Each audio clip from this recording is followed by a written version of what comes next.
Здравствуйте, here is an actual proper video after a good 2 months, and I am now at 400 subscribers, so I'll do a thank you video very soon as I can. So this will be a review of the Resuscitator, nuclear biological chemical portable Mark 2. Let's bring this forward. This was a British experimental respirator used when the Americans were trialling out the resuscitation tube for the M17, or the M17A1, I'm fairly certain. So this is literally just a big ass wooden box, nice little carry handle, it goes back into here, primary standard package, blah blah blah, other details, I'll let you read them. Exam packed NBC EM O-R-S-S-D COD by Chester. Some serial numbers. Nothing on the underside. Okay, so it is secured by 2 suitcase latches, so I'm going to talk a little bit about the history first before I actually open this. This was trialled in what I can guess is at least the late 60s and was used for training right up until the 80s. This was for any casualties who were incapacitated by any chemical agent found present within a battlefield. So I'm going to open this up.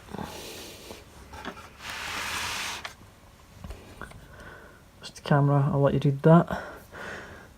I'll read it.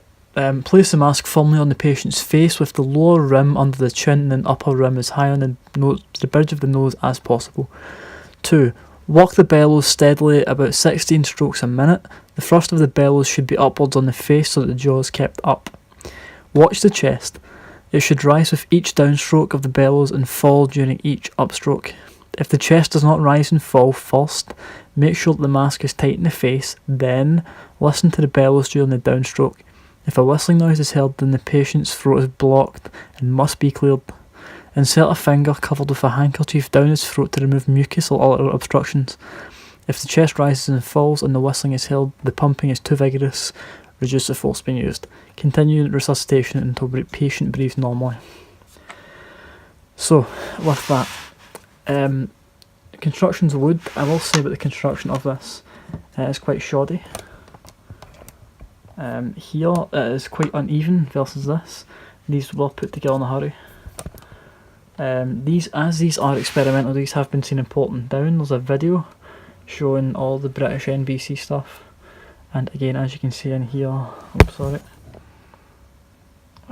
lot of these are quite uneven. I'll get some light on that if I can. A lot of them are quite unevenly done. But as I said, these are experimental, these were never mass fielded, and these are quite rare in the UK.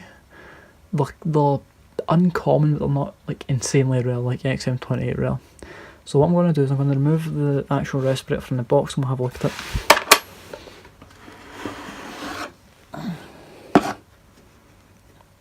So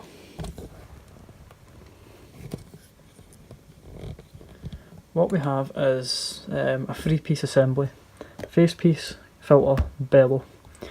And what we'll do is have a look in here. Sorry the flash isn't on, but yeah, there's some markings in there. Also, if you've noticed this is the same principle as the S6. Undo this, blow into it, and it puffs up the inner face mask. This example was made in, if the camera will focus, I'll read it out to you, it is 1965. So this is older than both of my S6s. So the way this would work is it would be placed in a patient's face, bellow would be extruded,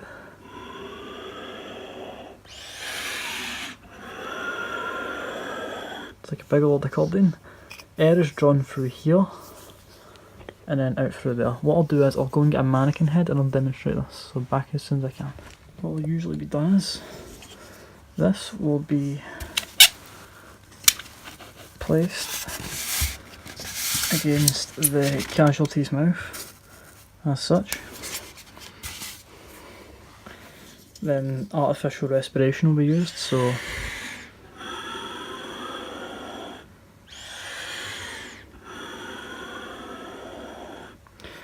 interesting enough that, so I'll disassemble the piece.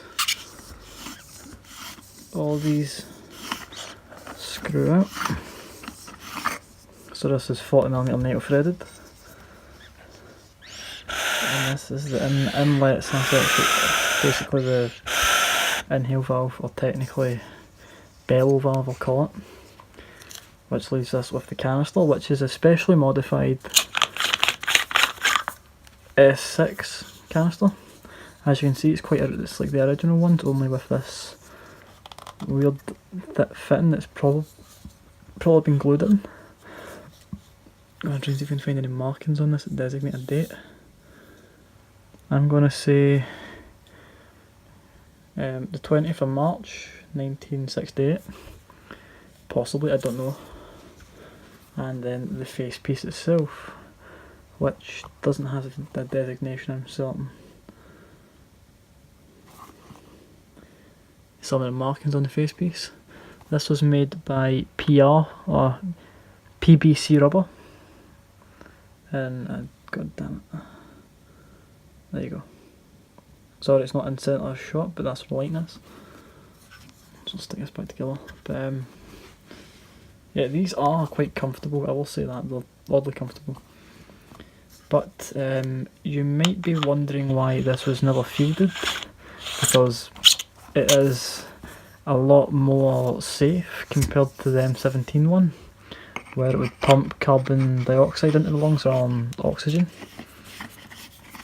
Basically, if a user wasn't properly trained in the use of the NBC Resuscitator, what they would do is they would yank back, and you would never know because your body isn't capable of doing it, because obviously your body either will respirate regularly or hyperventilate, or just stop breathing altogether.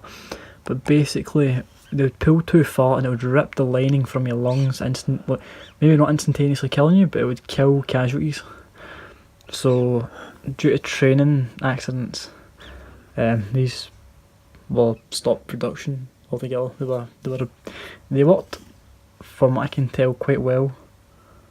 Then they decided to pull them because some trainee gets hold of the box, sees someone's on the floor and just goes yoink, rips someone's limbs out. But that's quite an ominous noise.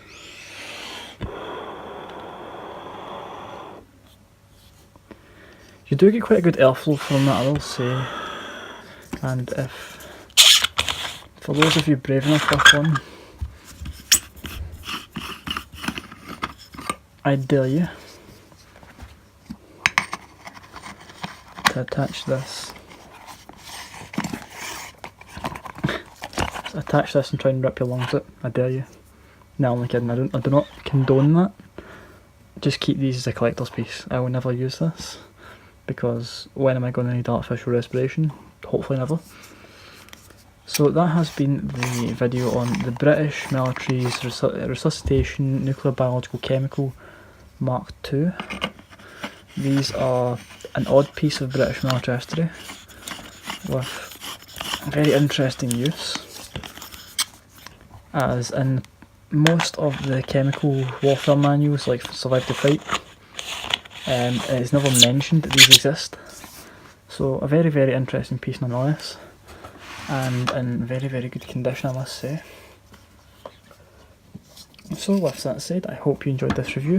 I will see you in the next one, and thank you very, very much, and I sincerely mean that from the very bottom of my heart. Thank you for 400 subscribers. I hope we will get past that and to a good 600 in the coming years. Hopefully I'm still doing videos by then, but with that said, I'll see you guys in the next one.